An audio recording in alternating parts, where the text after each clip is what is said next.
All right, everybody, thank you for joining. If you were unable to hop on live, we're recording this for you, so you might be getting the playback. I'm super excited to have Dr. Porter on today to talk about some really great breathing techniques to help manage stress. As you know, this month in our Clean Living group with Kaylin, we are doing a focus on stress management. So Dr. Porter, I would love for you to introduce yourself and then get us all started today. All right. So I'm Dr. Porter, and I've been in naturopathic practice for 13 years. And then I also specialize in something called Ayurvedic medicine, and that's from India, 5,000 years old. The basic gist of Ayurveda is how can we have healthy aging as part of our lifestyle. So that's where I incorporate a lot of blending of both naturopathic practice as well as Ayurveda.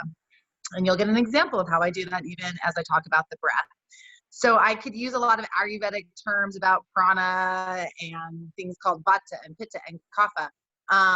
But in the same sense, I can talk about it in terms that we're all really familiar with. And so it's this idea of being stressed and our cortisol levels just being through the roof right now.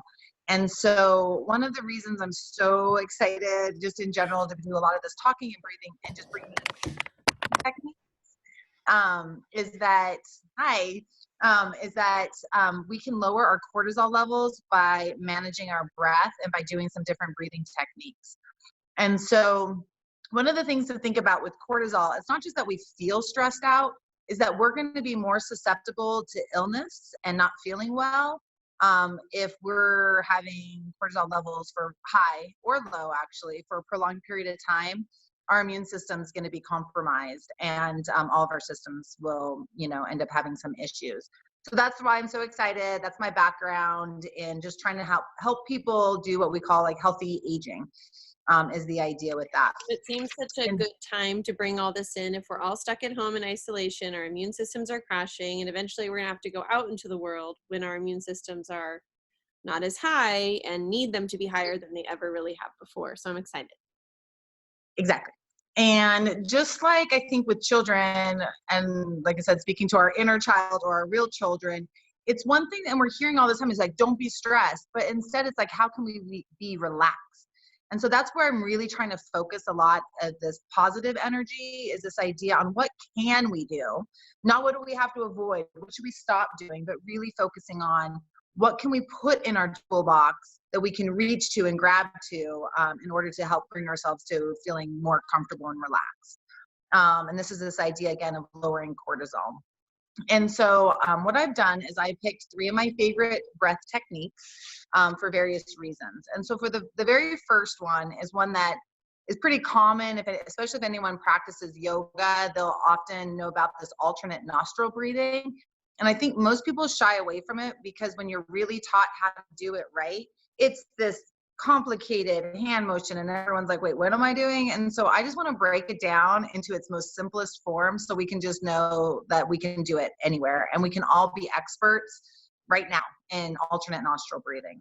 And so the reason I picked this one is because it actually will balance out our sympathetic and our parasympathetic. So the sympathetic nervous system is our stressed, our fight or flight nervous system. And we almost all of us could actually say, okay, I resonate with that. I understand what that is. What I think most people don't realize is that our other nervous system is our parasympathetic. And just like a light switch, when you do this alternate nostril breathing, you're turning on the parasympathetic and you're actually balancing out the two. And so that's where we're not talking about increasing one too high or decreasing one. Let's just come to a state of feeling calm and balanced.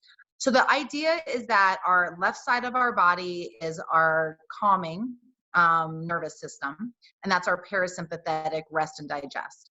Our right side of our body, especially with our nostrils and the way that we breathe, is the sympathetic and rejuvenation, being a little bit more stimulated. And so we want to balance out being stimulated and calm.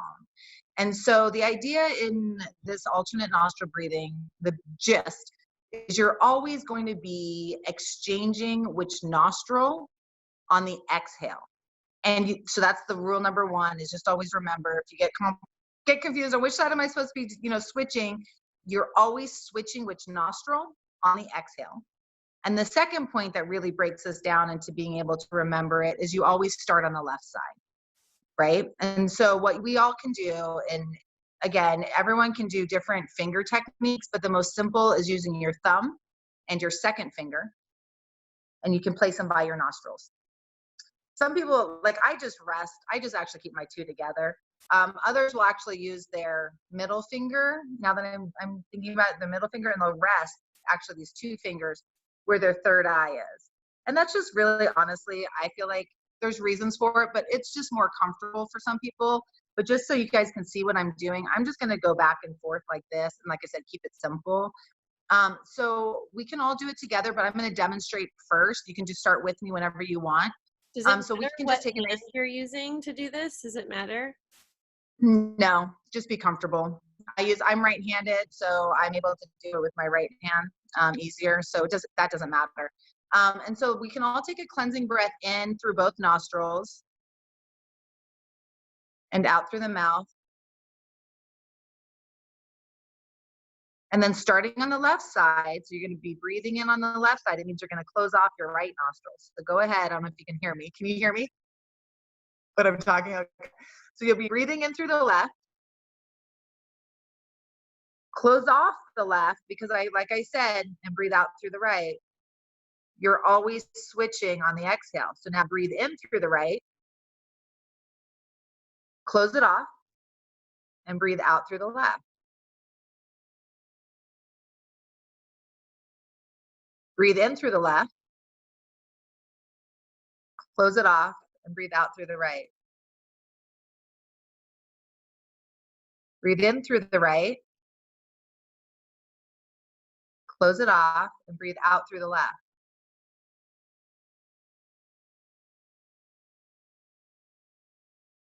Breathe in through the left and breathe out through the right. In through the right.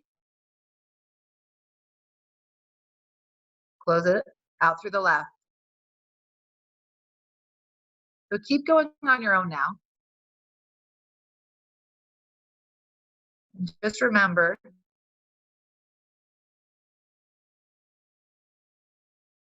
you're always switching on the exhale.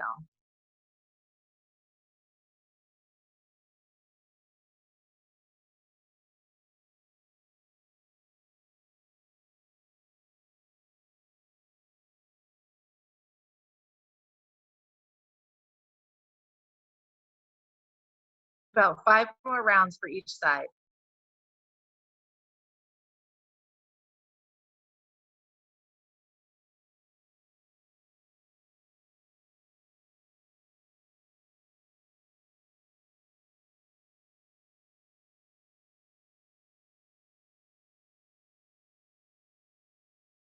And you always want to end by breathing out through the left. So go ahead and finish your cycle where you switch and you breathe out through the left.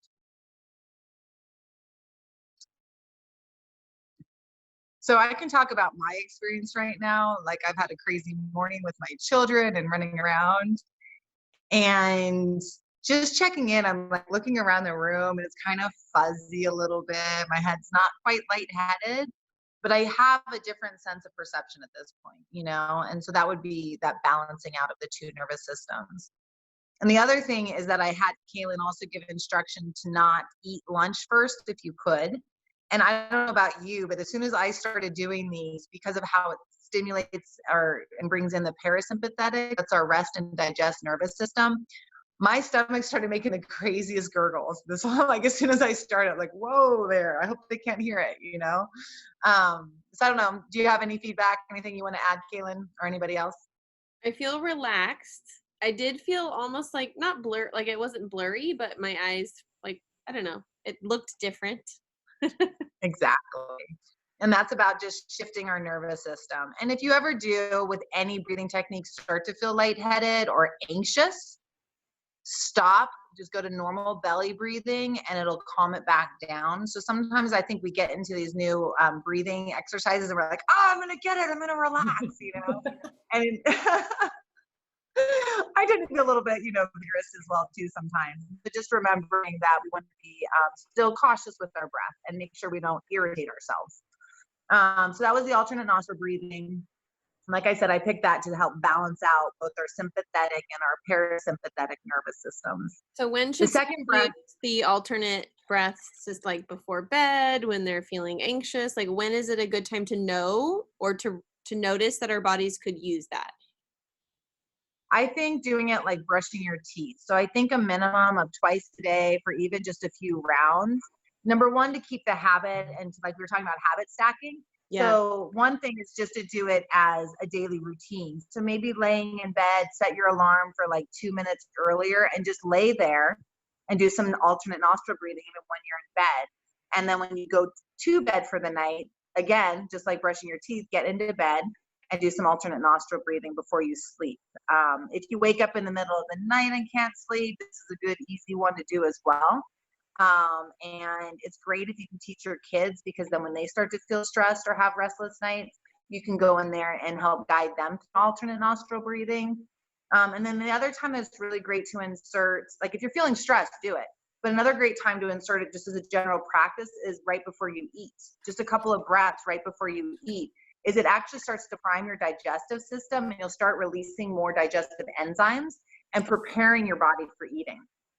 So before eating, not after eating. Yeah, so I like to think about it in terms of that idea of people saying grace or a prayer over their meal before they eat. It's a very similar idea in practice, that you're actually putting everything to the side, just like in a prayer, you're putting everything to the side and you're coming in, bringing in that focus of gratitude. Again, it doesn't matter what religion you are, but that focus of gratitude right before you eat. And that, like I said, it's like a light switch. It's immediate. Your nervous system will immediately go, oh, it's time for us to eat. Let's do it, And so I think it's a really great, like washing your hands, do some alternate nostril breathing, or before you go into a stressful situation. Yes. I like so let's say before you eat too, because there's so much focus that needs to go into your foods. You're not eating too quickly and you're not, messing with your digestive system in that way. Like a good reminder, like, okay, this is what we're doing and you need to do it correctly and enjoy your food and slow down. I like that. Absolutely. So it is. It's just taking that time to slow everything down. So just as a general practice before eating is optimal, So, all right. So that's that one. Thank you. That was a great question. The next one, I think the next two children also equally love this one. The next one's called the bee's breath. And I love it, just doing it in general, but this is for any head condition. So whether it's depression, anxiety, the stress idea, headaches, the migraines, jaw clenching, sinus issues, allergies. So any of the head conditions, a head cold. So anything really in the head, this is a head exercise, a head breath work. And it is called the bee's breath because you make yourself sound like a bee when you do it. And so there's a part of our ear, it's the little front part here, that little piece of cartilage that we're going to be very, very gently pressing in on both sides in a moment. And so that's going to be closing off this outer world and bringing us into our inner space.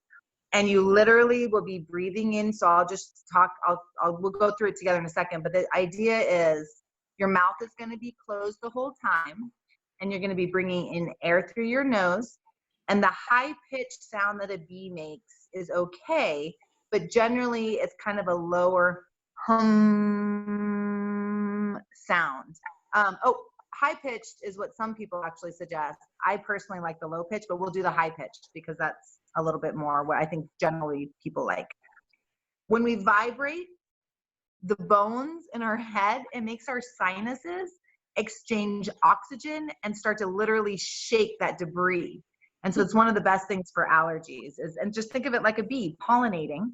We've been pollinated and now we need to clear it out, So funny. Is there a girl on our team who does some of this work and energy work? And she asked me to do like a vowel and the I don't know. And then she did this recording and sent it to me and had me listen to it. And it sounds sort of similar in that whole, like, get yourself straight sort of, okay, I'll be quiet. But that's kind of, No, this is no, but it's good. It's amazing. And like I said, it's great to do with children, but it's also really great in a small gathering, because then you also get a greater sense of community, like a bunch of bees.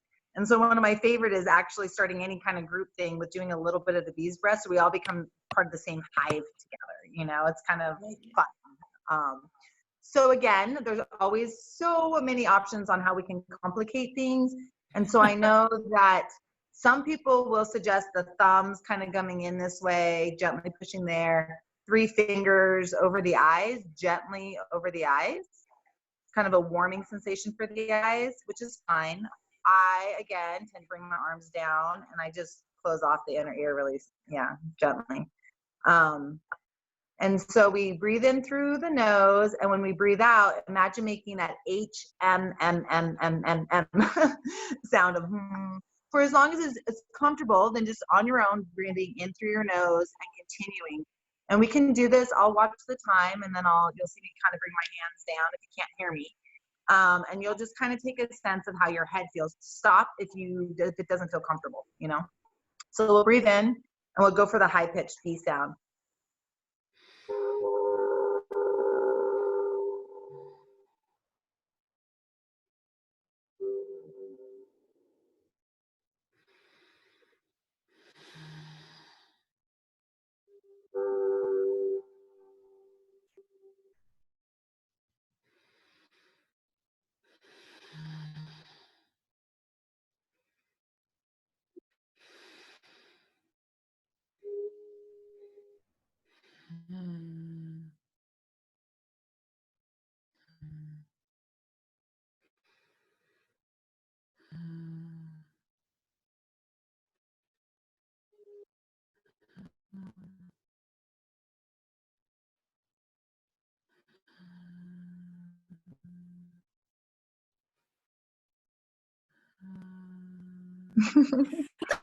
I muted my music.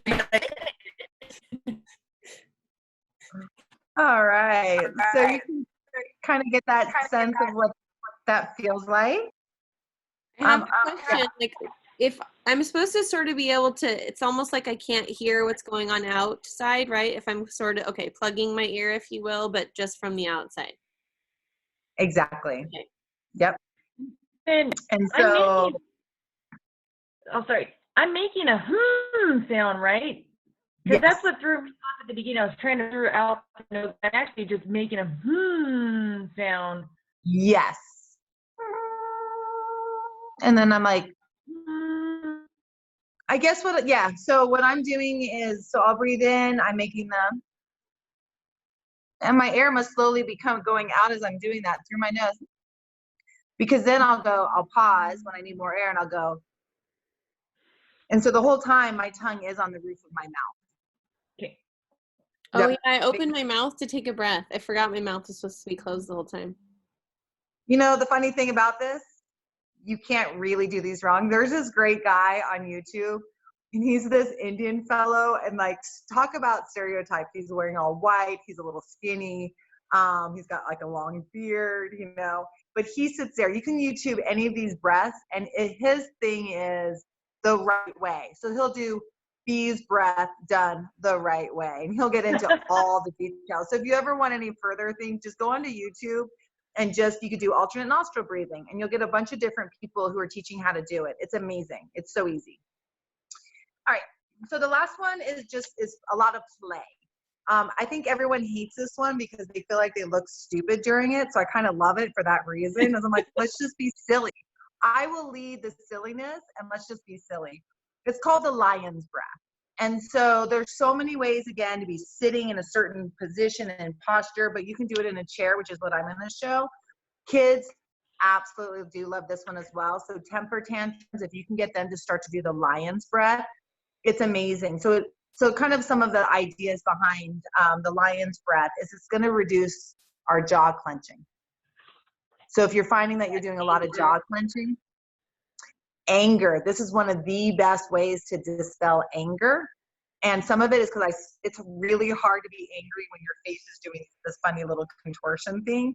And kids see you doing it, they'll start kind of laughing. It shifts them out of their temper tantrums. If you even just start doing the lion's breath, they'll start to join in. And then you're just roaring like a lion for a few minutes. And it's easy.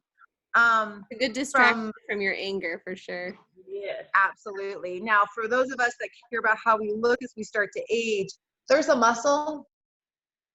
This muscle here, it's called the platysmus, and this strengthens that. So this is one of the ways that it actually brings along a healthy aging jawline that we all love. I know. We'll get rid of that. Exactly. All day, every day. You do that. So it does that, releases the tension here. It helps with our metabolism because it helps with the throat chakra. Any of the breaths that work with the throat chakra are also going to increase our level of feeling empowered and having confidence. So this is one of the things, right? Like being able to have your voice. So this is a really empowering position on top of just the name as lion's breath. So the idea with the lion's breath, and so I'll talk you through it and then we'll go through it, is you're going to be breathing in through your nose. Head straight up. You'll be, and like I said, we'll go through this together, but breathing in through your nose, nice tall spine. And then as you're about to do the breath, your tongue is going to come out and go down towards the floor, as is your chin is going to tuck under slightly. At the same time, you'll be looking up towards the ceiling. So you can almost imagine splitting your face apart. And with that, you're going to be doing the H-A-A-A sound of the like a lion roaring. So the idea with this one again, and so you roar out, then you'll pick your head back up, open up the throat, and you'll breathe in through your nose again. And then when you're ready to exhale, you'll do the same thing. You'll be opening your mouth and letting your tongue go down to the floor and your eyes go up towards the ceiling. And once we get going on this, I'll just let us go all at our own rhythm. Don't try to keep up with me. I tend to be slow. If you want to go faster, it's fine. And then we'll do a round of 5. But again, gentle, not super vigorous, just getting the idea of it. And you can work into deeper and deeper. And then the arm movements are like pause like a lion. Like I said, I'm sitting. So when I'm inhaling, I'm actually bringing kind of if you can see me, my elbows in kind of towards relaxed elbows, kind of crooks. So I'm breathing in. And when I breathe out, you stretch out your paw out like a lion and bringing your arms straight. You can imagine a lion sitting on his back haunches with those front legs straight. And that's the energy of this breath. And that's what you want to embody, is this feeling of a lion and just hear me roar, you know? Okay, so we can go ahead and do, so I'll start, and at any point you can just start to join me. So elbows are nice and relaxed by my side. I'm going to breathe in through my nose. And now as I'm breathing out, I will be tucking my chin and my tongue will be going down. You can't do this with a straight face. No, you can't. It creates laughter because you're like, well, like even just now as I did it, I start laughing. I'm like, I can't believe I just did that. And this is being recorded, but it's cool. It's good. So we'll breathe in. You're breathing in, let your lion elbows come back, and you're going to breathe in. Tongue to the roof of the tongue's going to be going down, so we'll breathe in, sorry. And then out.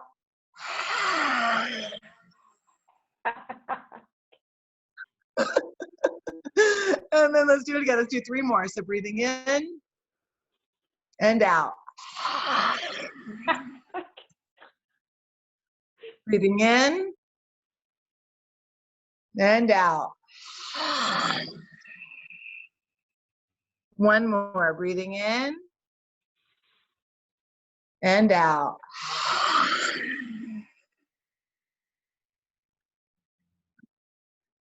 And coming on back.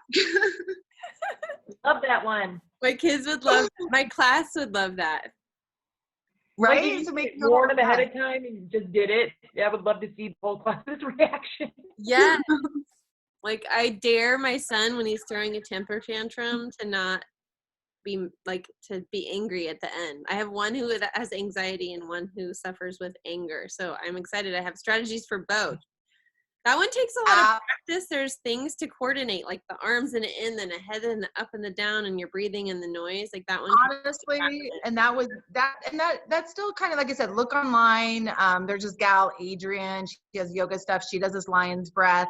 Honestly, even if your hands are folded, it doesn't matter. You could just breathe in. Like, I mean, it's just that idea, just embodying the lion, Yeah. So you can kind of work on that, but just, it's that stretching out. So it's that idea, like, that I love the most about this one, for sure. So that's what I would suggest as far as just some more tools is our breathing. And then if you like this and want more, so this is all dealing with the lung system, obviously. Well, I mean, it deals with all of our systems. There's circulation that's changing in this, metabolism. But what I'm doing is, and this is what Kaylin and I have been talking about doing, which I'm excited about, is, I'm excited. It's a 5-week class. One class a week on Saturday mornings at 9:15, and it'll be online streaming for you guys. And if somebody can't make some of the classes, it's fine, because we're going to record them and then we can send it to them as well. So even if they can't make it to the classes and they still want to participate, they can still sign up. And so I'm doing on the 5 organs of detoxification, and the same idea of this. Instead of saying, don't do this, don't do that, I'm trying to give people, again, what we're talking about, habit stacking, daily habits, daily parts of our routine that we can really incorporate so we can be as healthy as we can. And so just in a nutshell, the way that I approach being healthy and our immune system being resistant, not being susceptible to illness that's going around, is I think of health like a bucket analogy. And we're always talking, and when our bucket overflows, that's when we have illness. So how can we empty our bucket is really always my approach. So sometimes we talk about this bucket and we're always talking about what we don't want to put into it. But also another approach as well, what if we think of the drainage holes in our bucket, which is our detoxification systems, and then what if we just went through on a daily basis with a toothbrush and just kind of cleaned up those holes and let's let them drain more and get all the gunk off so they're not clogged. So that's the why I'm doing this detox 5-week course, is to really try to help people understand how can they clean their drainage holes every day. Simple little things. But I mean, we all know sitting around our house, if you clean like the gook around your sink, around the faucets, it doesn't have that buildup, and that's what we're talking about, is how can we decrease the buildup. And so if you want to join, you can go online to Om Yoga Tucson. That's OMT, Om Yoga Tucson is TUCSON.com. And under there, there's a tab for webinars. You can sign up there.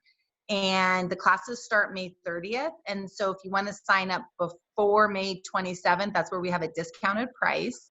And then, like I said, we'll be starting May 30th, and it goes for 5 weeks in a row.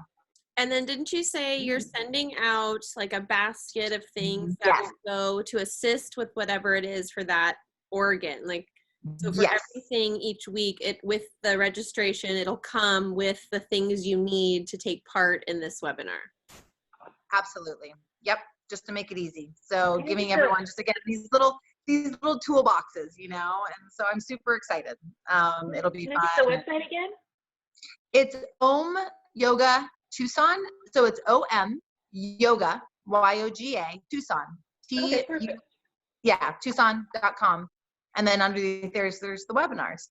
What's so funny, Alexandra, you know that I've been doing this like monthly focus in my group since January and forever. Angela does too. She's in there.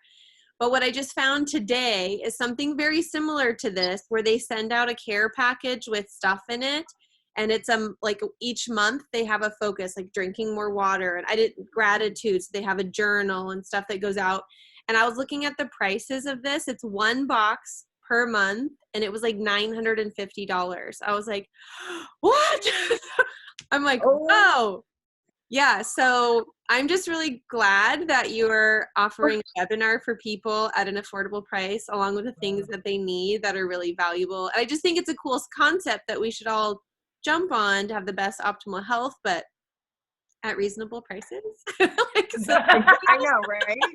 they give Right. reasonable prices. I was like, what? This is nuts. I know. This has just been, like I said, it's kind of like making lemonade out of lemons, you know? And so without everything going on that has been, I would never have been gently nudged, pushed, shoved through the door of even thinking of doing a webinar. And now suddenly it's got me reconnected with you and a lot of other people that I know, like around the United States, that suddenly I'm just realizing how much more accessible this information can be to people. Where I've been kind of keeping it private in my private practice and doing it one-on-one for 13 years. And finally, I'm just realizing, wait, no, more people need to know about this. This is the nuts and bolts of healthy aging, you know? And so that's why I'm excited about it, as I talk about it pretty much all day long. And we talk so much about like the need for it right now with all the COVID crisis, and everyone has fear and anxiety, and how it's extra important right now, but also transition into when we get back to normal, whatever that looks like, whenever that is, still be helpful in balancing like good nutrition and good healthy habits. So really important right now, but also great things that we can carry on after. So I'm excited. Yeah, Absolutely. the same as when we go back to the rat race. Yeah. Angela, do you have any questions before we hop off? No, I don't. I just want to say thank you. I'm very excited about this. I'm totally into this kind of stuff. And with my asthma, I definitely need to practice more breathing anyway, but then, you know, anxiety, all that other stuff. So I think it's going to be very helpful. And I think you can use it when you work with students. So Dr. Porter, Angela works with students in our schools, especially like students who have different needs that need special one-on-one support. So I think it's just going to be a great tool for her moving forward anyways. Well, absolutely. On the side. Well, and Angela, and the thing about asthma, which is really interesting, well, a couple of these breaths are really helpful for that as well, that we went over. Definitely doing the alternate nostril breathing. The lion's breath is fantastic for asthma.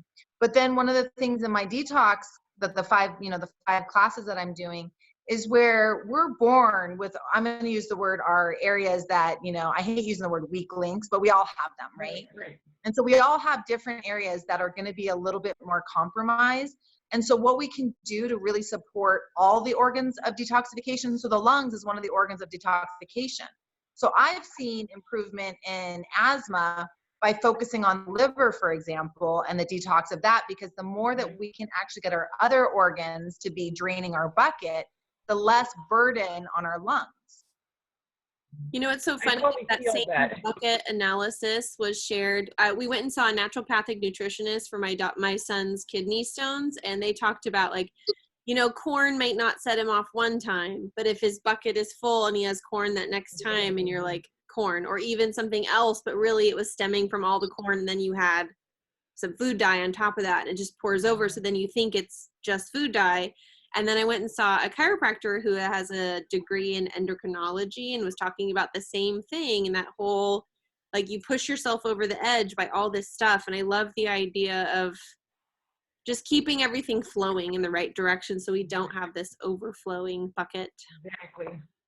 Well, and I feel like, I know we have to go in a second, but I feel like so many times what ends up happening is that people go, well, is this causing my X, Y, or Z?